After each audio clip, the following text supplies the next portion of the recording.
Tuhan bersamamu. Inilah Injil suci menurut Markus. Dimuliakanlah Tuhan.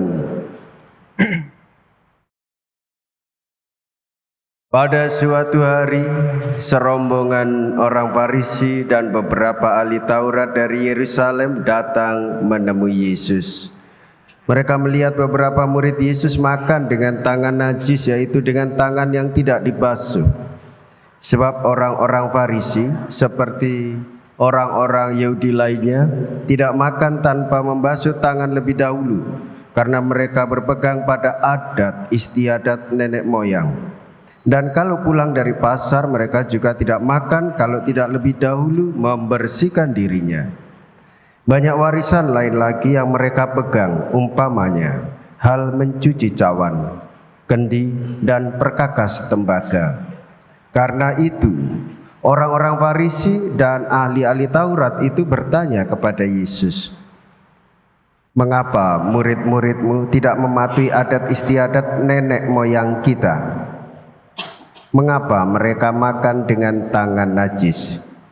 Jawab Yesus kepada mereka, "Benarlah nubuat Yesaya tentang kamu, hai orang-orang munafik. Sebab ada tertulis, bangsa ini memuliakan aku dengan bibirnya, padahal hatinya jauh daripadaku. Percuma mereka beribadat kepadaku, sebab ajaran yang mereka ajarkan ialah perintah manusia. Perintah Allah kamu abaikan untuk berpegang pada adat istiadat manusia." Yesus berkata kepada mereka, "Sungguh pandai kamu mengesampingkan perintah Allah, supaya kamu dapat memelihara adat istiadatmu sendiri.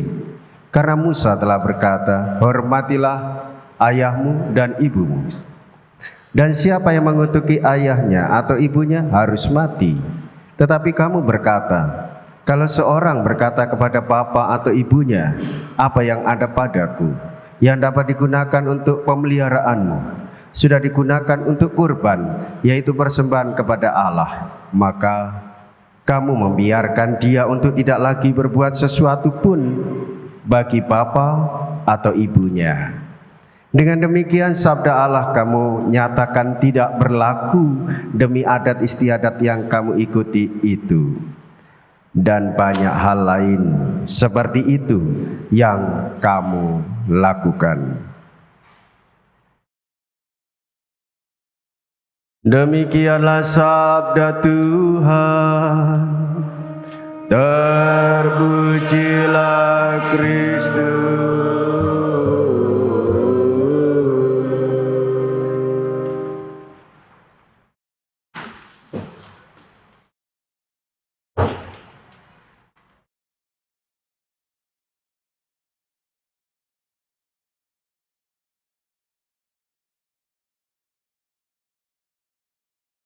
Bersama gereja hari ini kita merayakan Hari Orang Sakit Sedunia. Dan hari ini juga peringatan fakultatif Bunda Maria dari Lourdes. Jadi kalau kita mungkin pernah melihat tayangan apa yang terjadi di Lourdes, ya, terutama di bulan Mei atau bulan Oktober, itu di situ semua orang sakit. Ya, banyak orang sakit dari berbagai tempat, itu diarak sambil berdoa rosario menuju Gua Lourdes, mulai dari jalan pelataran yang luas itu bersama orang buahnya, Salam Maria dengan berbagai bahasa, lalu membawa lilin, lalu semua menuju, dan itu dilakukan sore hari sampai petang, sehingga ketika sampai gua itu mulai petang, orang hanya melihat nyala lilin, tapi sungguh mereka, ya, dengan hati yang luar biasa yang memohon sungguh rahmat, penyembuhan, rahmat dari Tuhan sendiri. Memang ya di Lourdes sendiri, ya, ketika mungkin kita kalau pas ke sana tuh melihat, ya, tegel-tegel itu ada namanya donatur-donatur itu, ya, yang sudah disembuhkan, ya, keluarga-keluarga yang jadi di gerejanya itu penuh dengan nama-nama orang-orang, ya, yang ya mungkin mendapatkan kesembuhan, juga mungkin donatur, pokoknya semua dituliskan di situ. Dan itu tak terbilang jumlahnya, banyak sekali dari berbagai negara, berbagai penjuru dunia. Maka hari ini di gereja merayakan peringatan fakultatif itu juga dalam rangka Hari Orang Sakit Sedunia ini. Mengapa ke orang sakit itu menjadi perhatian gereja? Perhatian kita harus menjadi yang utama perhatian kita bagi karya. Dari dulu gereja memang sungguh kalau kita lihat dari sejarah gereja, kita dulu punya klinik yang sekarang jadi pasturan itu. Pasti itu juga kehadirannya juga maksudnya untuk kepedulian kepada orang-orang sakit, orang-orang yang lemah, orang-orang yang menderita. Kalau kita melihat apa yang diperbuat Tuhan Yesus yang mengatakan bahwa orang-orang Farisi dan ahli Taurat itu mereka sesungguhnya mengabaikan perintah Allah dan hanya berpegang pada adat istiadat manusia. Artinya Tuhan Yesus datang ke dunia ini untuk mengembalikan kalau dalam bacaan pertama digambarkan bagaimana manusia diciptakan segambar atau secitra dengan Allah. Kita diciptakan itu baik, istimewa, sempurna di hadapan Allah. Allah membuat kita, bahkan dikatakan Mazmur tadi yang sangat indah betapa siapakah manusia itu Kau ciptakan dia dengan setara dengan Allah dan kau mahkotai dengan kemuliaan dan semara. Kau beri dia atas kuasa atas buatan tanganmu dan segalanya kau tundukkan kepadanya. Domba, sapi, ternak semuanya, hewan di padang dan marga satwa dan semuanya. Semua diciptakan untuk manusia. Untuk manusia, untuk hidup kita. Untuk kebaikan-kebaikan kita. Dan Tuhan Yesus datang ke dunia untuk mengembalikan itu, kebaikan-kebaikan kita. Maka kalau hari ini tadi Tuhan Yesus mengecam mereka sebagai orang-orang yang munafik, mereka yang hanya memuliakan Tuhan dengan bibir, pada hatinya jauh dari Tuhan, hatinya jauh dari Tuhan. Sebab apa? Sebab ajaran yang mereka ajarkan adalah perintah manusia. Dari soal mencuci tangan, mencuci kendi, membersihkan hal-hal yang sifatnya lahiriah belaka. Dan Tuhan Yesus tidak ingin kita hanya seperti itu. Kita hidup hanya untuk show, untuk viral. Sekarang kan semuanya viral Makan enak sedikit, difoto, dikirim ke temannya. Senang sedikit, wah dia. Apakah kita hidup hanya untuk seperti itu? Tuhan ingin kita hidup untuk satu mencintai Tuhan Allah. Dan mencintai sesama. Nah, ini bagian yang kedua. Mencintai sama seperti mencintai dirimu sendiri. Sesama dalam bahasa Inggris itu neighbor, tetanggamu. Cintailah tetanggamu, sesamamu manusia. Dan siapa sama manusia itu? Siapa yang menjadi sesama? Ingat kisah orang Samaria yang baik hati. Siapa yang menjadi sesama? Ya adalah dia yang peduli kepada mereka yang sakit. yang hampir mati, yang lemah. Itulah yang menjadi sesama. Kalau gereja hari ini mengajak kita untuk peduli kepada orang sakit, mengundang ke gereja untuk diurapi, ya, untuk mendapatkan pengampunan, ya, karena pengurapan dosa itu adalah sakramen rekonsiliasi, pemulihan. Bagian dari pemulihan kita, dan itu pemulihan dari dalam, bukan pemulihan luar. Kadang kita, aku sudah diminyaki, ya aku merasa seger sekarang. Oh, itu pemulihan luar, tetapi pemulihan dalamnya apa? Dilepaskan dari dosa, dilepaskan dari kejahatan. Semakin mencintai, ini ya, pemulihannya adalah semakin mencintai sesama. Kita itu kalau bisa memulihkan, ya, persaudaraan kita, ya jangan mencintai sesama dengan mengunjungi orang sakit. Jika kita punya kesempatan, ya kunjungan pada orang sakit, ya. Makanya senang saya ikut Legio itu, ya. Meskipun auxilier atau apa, itu sungguh-sungguh mereka itu nyata.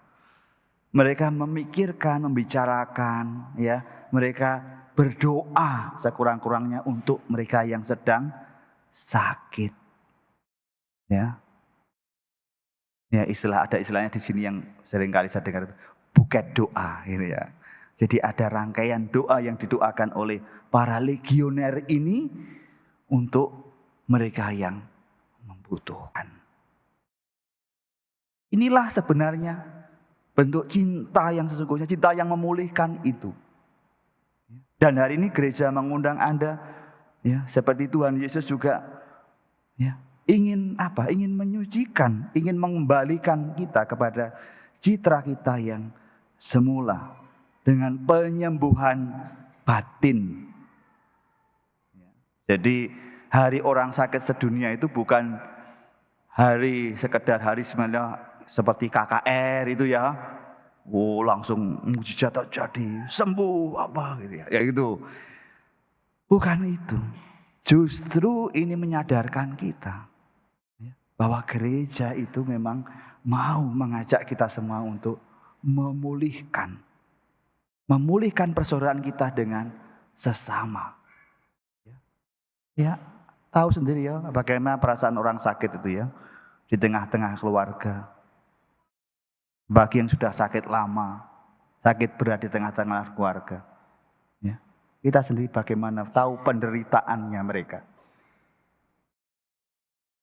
Dan kita mau peduli pada penderitaan mereka.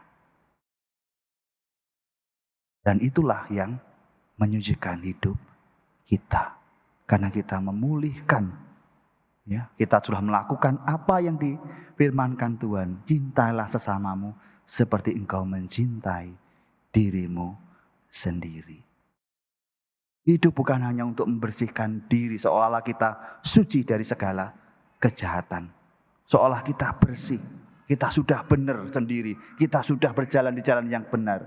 Bukan hanya untuk menunjukkan itu, tetapi untuk menunjukkan bahwa kita punya perhatian, punya cinta, punya kepedulian kepada mereka yang sakit dan yang lemah. Dan di situ, ya, cinta Kristus itu menjadi nyata. Maka malah kita melalui pengurapan ini, kita sungguh-sungguh mencintai seperti Kristus mencintai kita. Semoga pengurapan yang akan diberikan ini sungguh-sungguh memberikan daya penyembuhan batin saudara. Berkat Allah menyertai kita semua. Amin. Sekarang mari kita persiapkan diri. Kami berempat akan datang kepada Anda untuk memberikan pengurapan. Saudara-saudari terkasih, dengan iman marilah kita berdoa bagi saudara-saudara kita yang sakit ini. Kuatkanlah kami yang sakit ini lewat pengurapan suci ini. Tuhan, kasihanilah kami. Tuhan kasihanlah kami. Bebaskanlah dia dari segala mara bahaya. Tuhan kasihanlah kami. Tuhan kasihanlah kami. Ringankanlah beban penderitaan semua orang yang sakit, terutama saudara-saudari kami yang berkumpul di sini. Tuhan kasihanlah kami. Tuhan kasihanlah kami. Anugerahkanlah hidup dan kesehatan kepada saudara-saudari kami ini. Tuhan kasihanilah kami. Tuhan kasihanilah kami.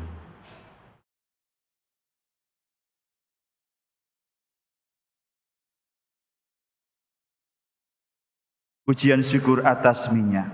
Terpujilah Engkau Allah Bapa, Putra dan Roh Kudus, karena Engkau telah mengutus Putramu ke dunia, guna menolong dan menyelamatkan kami. Kami muliakan Dikau, kami memuliakan Dikau. Terpujilah Engkau Allah Putra yang tunggal, karena Engkau telah menerima hidup yang hina seperti kami manusia, supaya menyembuhkan kesakitan kami muji Dikau, kami muliakan Dikau. Terpujilah Engkau Allah Roh Kudus, karena Engkaulah penolong kami, karena Engkau menguatkan tubuh kami yang lemah dengan daya-Mu yang lestari. Kami memuji Dikau, kami muliakan Dikau. Allah yang Maha Pengasih dan Penyayang, anugerahkanlah kepada hamba-hamba-Mu yang akan kami urapi dengan minyak kudus ini dalam kekuatan iman, keringanan dalam penderitaannya, dan tapahkanlah hatinya dalam kelemahannya, demi Kristus Tuhan dan pengantara kami. Amin. Semoga karena pengurapan suci ini Allah yang Maha Rahim menolong saudara dengan rahmat Roh Kudus. Amin. Semoga Tuhan membebaskan saudara-saudari dari dosa dan membangunkan saudara dalam rahmat-Nya. Amin.